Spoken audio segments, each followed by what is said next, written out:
Hello बच्चों, आज हम आरोह पुस्तक भाग 2 का पाठ 3 काले मेघा पानी दे, जो लेखक धर्मवीर भारती द्वारा रचित है, उस पाठ को करेंगे।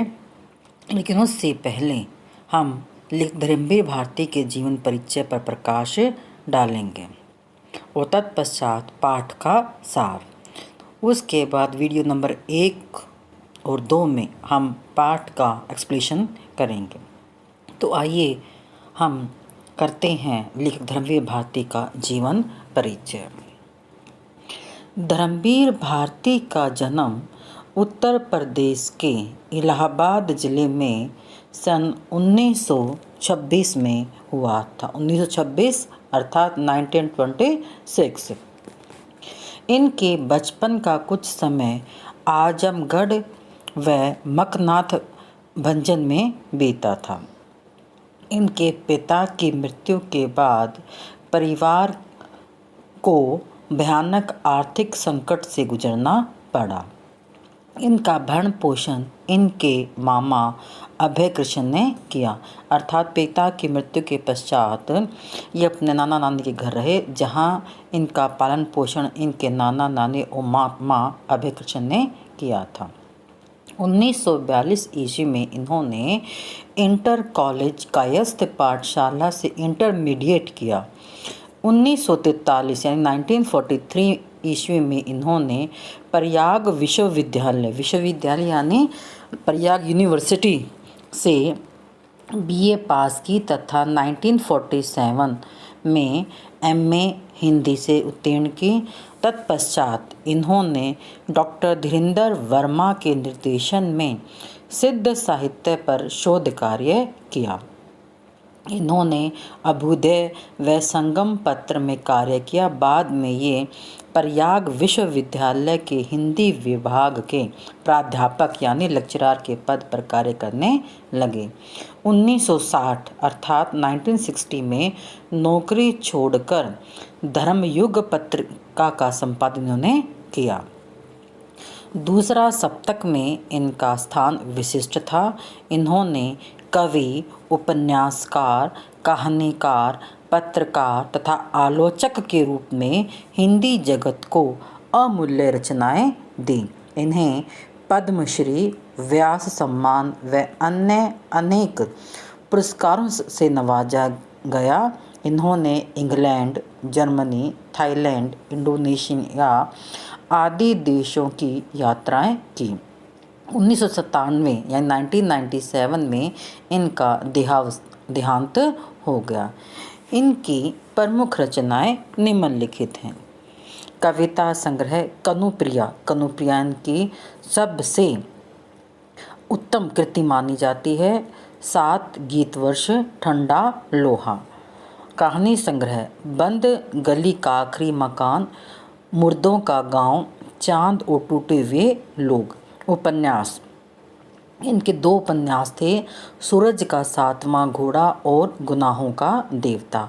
इन दोनों उपन्यासों पर बहुचर्चित काफ़ी अच्छी एक क्लासिक 2 मूवी बनी है।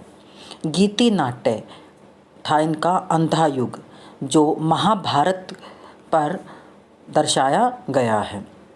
निबंध संग्रह थे पश्यंती, कहनी, अनकहनी, ठेले पर हिमालय। आलोचनाएं थी प्रगतिवाद, एक समीक्षा, मानव मूल्य और साहित्य। एकांकी संग्रह है नदी प्यासी थी। अब इनकी साहित्यिक विशेषताएं। धर्मवीर भारती बहुमुखी प्रतिभा के धनी थे। उनकी लेखन की खासियत यह है कि हर उम्र और हर वर्ग के पाठकों के बीच इनकी अलग अलग रचनाएं लोकप्रिय हैं। ये मूल रूप से व्यक्ति स्वातंत्रता, मानवीय संबंध एवं रोमानी चेतना के रचनाकार हैं। तमाम सामाजिकता व उत्तरदायित्वों के बावजूद इनकी रचनाओं में व्यक्ति की स्वतंत्रता को सर्वोपरि है माना इन्होंने। इनकी रचनाओं में रोमानियत संगीत में लय की तरह लय की तरह इनका लोक मौजूद है। इनकी कविताएं, कहानियाँ, उपन्यास, निबंध, गीति काव्य व रिपोर्टाज हिंदी साहित्य की उपलब्धियां हैं। मैंने अभी आपको बताया था कि इनका लोकप्रिय उपन्यास गुनाहों का देवता और सूरज का जो 7वां घोड़ा है, इन पर फिल्में बन चुकी हैं।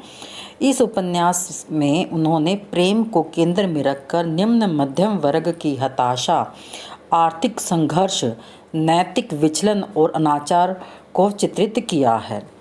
स्वतंत्रता प्राप्ति के बाद गिरते हुए जीवन मूल्य, अनास्था, मोहभंग, विश्व युद्धों से उपजा हुआ डर और अमानवीयता की अभिव्यक्ति अंधा युग से है।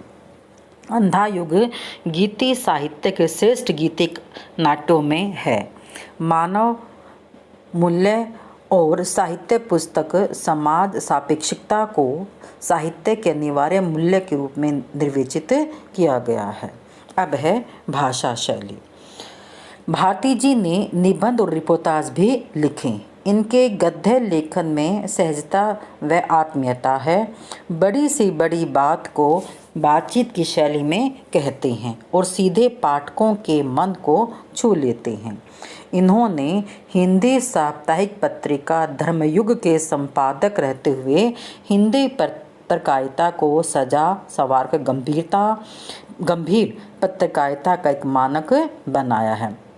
मैं आपको यहाँ थोड़ा सा बात बताऊंगी कि 1992 में अर्थात 1992 में जब खाड़ी देश का युद्ध हुआ तो धर्मयुग जो पत्रकारिता के जो रिपोर्टर थे वहाँ पर जाकर उन्होंने वहाँ का जो युद्ध का जो वर्णन था वो किया और उन्होंने धर्मयुग जो पत्रकारिता है उस पत्रिका में पूरा वर्णन उसमें किया था। अब हम धर्मवीर भारती द्वारा रचित आरोह पुस्तक जो है उसका पाठ 3 काले मेघा पानी दे का सार मैं आपको वो समझाऊंगी।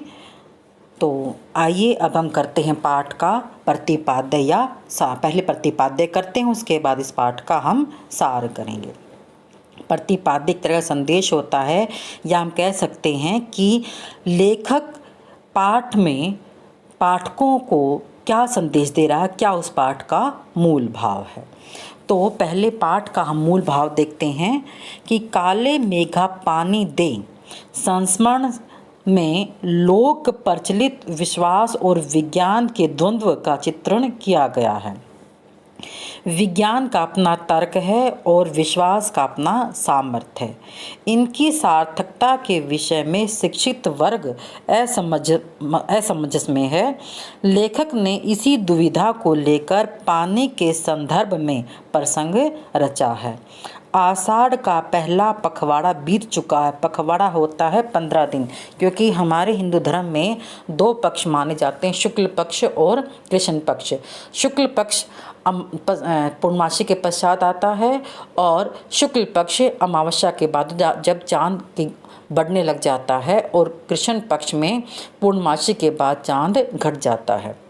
इसीलिए हमारे हिंदू धर्म में 2 पक्ष माने गए हैं और उन्हें 15 दिन का पखवाड़ा आम भाषा का शब्द है। तो आषाढ़ का पहला पखवाड़ा अर्थात आषाढ़ के 15 दिन बीत चुके थे। ऐसे में खेतों व अन्य कार्यों के लिए पानी न हो तो जीवन चुनौती से का घर बन जाता है। यदि विज्ञान इन चुनौतियों का निराकरण नहीं कर पाता है तो उत्सव धर्मी भारतीय समाज किसी न किसी जुगाड़ में लग जाता है और प्रपंच रचना है और हर कीमत पर जीवित रहने के लिए अशिक्षा तथा बेबसी के भीतर से उपाय और काट की खोज करता है। कहने का अर्थ ये है कि लेखक ये बताना चाहते हैं कि अगर विज्ञान नहीं होता तो शायद भारतीय जो लोग हैं और जो छोटी छोटी बातों पर उत्सव धर्म मनाने धार्मिक रूप धारण कर लेते हैं और वो किसी न किसी युक्ति में लग जाते और अपना काम शुरू कर देते हैं। अब हम पाठ का सार देखेंगे। लेखक धर्मवीर भारती बताते हैं कि जब वर्षा की प्रतीक्षा करते करते लोगों की हालत बहुत खराब हो जाती है, तब गांव में नंग धड़ंग किशोर यानी टीनेज के बच्चे शोर करते हुए कीचड़ में लौटते हुए गलियों में घूमते हैं। ये सभी बालक 10 या 12 वर्ष की आयु के होते हैं तथा वे सिर्फ थोड़ा सा जो लंगोटी या फिर हम कह सकते हैं अंडरगारमेंट्स पहनकर गंगा मैया की जय बोलकर गलियों में चल पड़ते हैं। जयकारा सुनते ही जो स्त्रियां व लड़कियां छज्जे व बारजे से झांकने लगती हैं। इस मंडली को इंद्र सेना या मेंढक मंडली कहते हैं। ये पुकार लगाते हैं, काले मेघा पानी दे गुड़धानी दे, गगरी फूटी बैल प्यासा, काले मेघा पानी दे। अर्थात एक लोकगीत गाते हुए निकलते हैं। और जैसे ही ये बच्चों की लोकगीत की आवाज़ आती है तो जो घरों में जो स्त्रियां हैं वे या तो घर के बाहर निकलकर या फिर जो छज्जे अर्थात जो छतों के आगे जो थोड़ा सा हम निकाल देते हैं उसे छज्जा बोलते हैं, तो उस पर खड़े होकर देखने लग जाते हैं। फिर वो उन मेंढक मंडली, कुछ इसे मेंढक मंडली कहते थे और बच्चे स्वयं को इंद्र सेना कहते थे। मेंढक मंडली इनको वो लोग कहते थे कि जो कीचड़ से डरते थे ताकि बच्चों के कपड़ों को गंदा ना करते, और बच्चे स्वयं को ये कहते थे कि हम तो इंद्र सेना है। और तब वो एक बच्चा जो सबसे आगे जो बच्चा होता है वो गंगा मैया जय हो गंगा मैया बोलते था, तो पीछे पीछे शेष बच्चे जय गंगा मैया साथ में बोलते थे।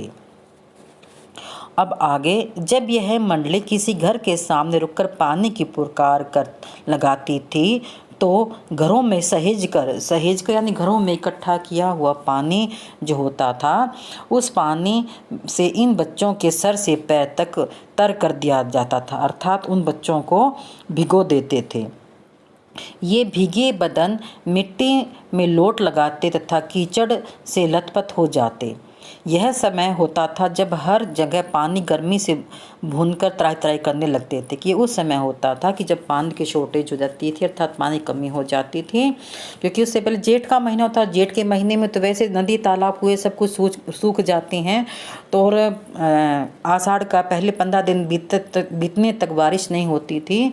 तो जो घरों में पानी इकट्ठा कर लोग रखते थे तो उस समय जैसे ही बच्चे आवाज़ लगाते थे तो घर की स्त्रियाँ एक बाल्टी पानी उन बच्चों को सिर से लेकर पैर तक उनको भिगो देती थी। कुएं सूखने लगते थे, मैंने आपको बताया था अभी, और पानी भी बहुत कम हो जाता था। खेतों की मिट्टी में पपड़ी पड़कर जमीन फटने लगती थी। लू के कारण व्यक्ति बेहोश होकर गिरने लग जाते थे और पशु जो है पानी की कमी से मरने लगते थे, पशु पक्षी। लेकिन बारिश का कहीं पर नामो निशान नहीं होता था। और जब लोग ज्येष्ठ और आषाढ़ के महीने में जो पूजा पाठ करते हैं, तरह तरह के जतन करते हैं, तो उस समय जब पानी नहीं आता, बारिश नहीं आती, तब इंद्र सेना ही उनका अंतिम उपाय होता था। और इंद्र सेना का उपाय जो अंतिम होता था, और बच्चे जो हैं इंद्र देवता से पानी मांगने के लिए घरों से बाहर निकल पड़ते थे।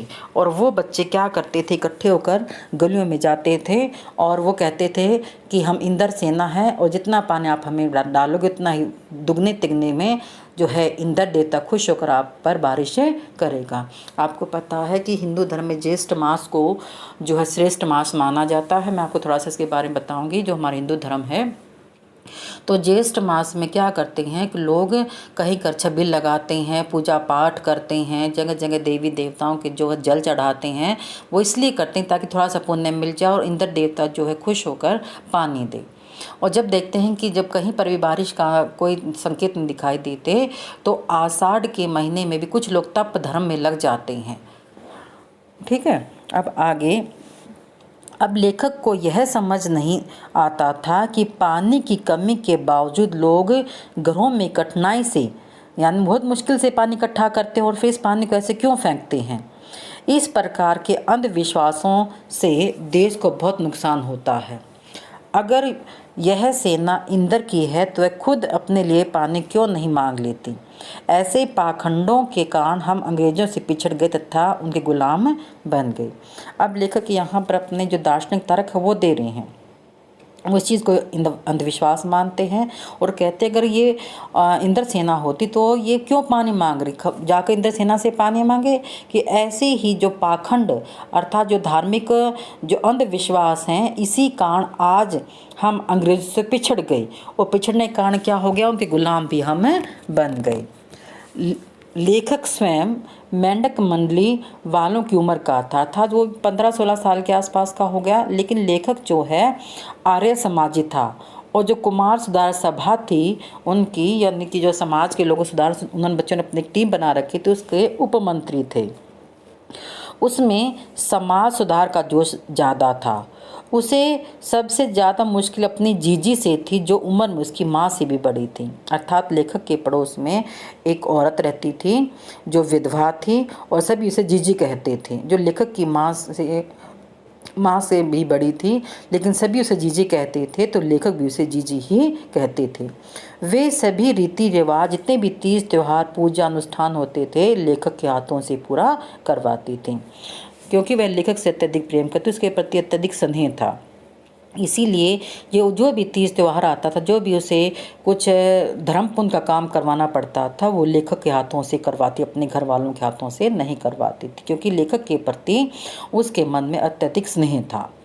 जिस अंधविश्वास को लेखक समाप्त करना चाहता था, वे सब कार्य लेखक को पुण्य मिलने के लिए ही वो करवाती थी। अर्थात लेखक जो धार्मिक आडंबर जो खंडन था उन करते थे उनका, मूर्ति पूजा, क्योंकि आर्य समाज मूर्ति पूजा खंडन करते हैं, बाह्य आडंबरों को नहीं ढोंग मानते हैं वो तो। लेकिन लेखक बताते कि जो जीजी थी, जिसे सभी मोहल्ले वाले जीजी कहते थे, वो सारे धर्म पुण्य के काम मुझसे करवाती थी और लेखक न चाहते हुए भी उसे जीजी की बात मानकर वो काम करने पड़ते थे। अब मैं आगे थोड़ा सा बताऊंगी आपको कि जीजी लेखक से इंद्रसेना पर पानी फेंकवाने का काम करवाती थी, जो लेखक बिल्कुल साफ मना कर देता है। तो जीजी ने कांपते हाथों से, डगमगाते पैरों से इंद्रसेना पर पानी फेंक दिया और लेखक जो है इसी बात को लेकर जीजी से मुंह फुला लेता है। और शाम को फिर लेखक को मनाने के लिए जीजी लड्डू मट्ठी आदि बनाती उसके लिए, लेकिन लेखक उसे खाता नहीं। तो फिर वह उसे गुस्सा आता है लेखक को, उसे गुस्से में कह देता है। फिर वह उसे गोद में लेकर समझाती है और कहती है कि अंधविश्वास नहीं, यदि हम पानी नहीं देंगे तो हमें इंद्रसेना हमसे नाराज़ हो जाएंगे, भगवान नाराज हो जाएंगे, और इसीलिए यह पानी की बर्बादी नहीं बल्कि पानी का अर्घ्य है। अर्घ्य एक तरह से पानी जो इस देवता को चढ़ाना होता है। दान देने से इच्छित वस्तु मिलती है। जिस प्रकार ऋषियों ने दान को महान बताया है, बिना त्याग के दान नहीं होता। अगर करोड़पति 2-4 रुपये दान में दे दें तो वह त्याग नहीं होता। त्याग होता है जरूरत की चीज़ को जन कल्याण के लिए दी, ऐसे ही दान का फल मिलता है। फिर लेखक जीजी के तर्कों के आगे हार जाता है, फिर भी वह अपनी जिद पड़ा रहता है। तब जीजी फिर उसे समझाती है कि तू बहुत पड़ गया है, इसलिए तो ऐसी ऐसी बातें करता है। अगर वह, लेकिन मैं अर्थात जीजी अनपढ़ है, इसलिए वह नहीं जानती कि क्या है क्या नहीं। फिर वो उदाहरण देती है कि किसान भी 30-40 मन गेहूँ उगाने के लिए 5-6 से अच्छा गेहूँ बोता है। अर्थात वह धरती पर पहले बीज डालता है और बदले में धरती माँ उसे 30-40 मन जो है गेहूँ उस ज़मीन से देती है। इसी तरह हम अपने घर का पानी इन पर फेंक कर बुआई करते हैं, इसी से फिर शहर कस्बा गांव पर पानी वाले बादलों की फसल आ जाती है। इससे बीज बनाकर पानी देते हैं, फिर काले मृगा से पानी मांगते हैं। ऋषि मुनियों ने भी ये कहा है कि पहले खुद दो, तभी देवता चौगुना करके लौटाएंगे। वह आदमी का आचरण है जिससे सब का आचरण बनाता है, यथा राजा तथा प्रजा। सच है, गांधी जी महाराज भी यही कहते हैं। कहने का अर्थ ये है कि गांधी जी का उस समय अत्यधिक बोलबाला था, तो इसीलिए हर कोई गांधी जी की हर बात को मानते थे। फिर आगे लेखक कहते हैं कि यह बात लगभग 50 साल पुरानी होने के बावजूद आज भी उनके मन पर दर्ज है।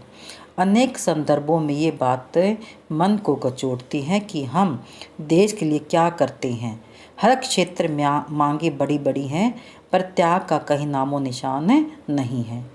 आज स्वार्थ एकमात्र लक्ष्य रह गया है कि हम भ्रष्टाचार की बातें करते परंतु खुद अपनी जांच नहीं करते। काले मेघ उमड़ते हैं, पानी बरसता है, परंतु गगरी फूटी की फूटी रह जाती है। बैल प्यासी रह जाते हैं। यह स्थिति कब बदलेगी यह कोई नहीं जानता। तो अंत में लेखक जो देश में फैले हुए भ्रष्टाचार, जो काला बाजारी, चोर बाजारी, उसी की बात करते हैं कि चाहे कितना ही कर ले, कितना ही धर्म पुण्य कर ले, लेकिन आज भी देश में जो है भ्रष्टाचार फैला हुआ है।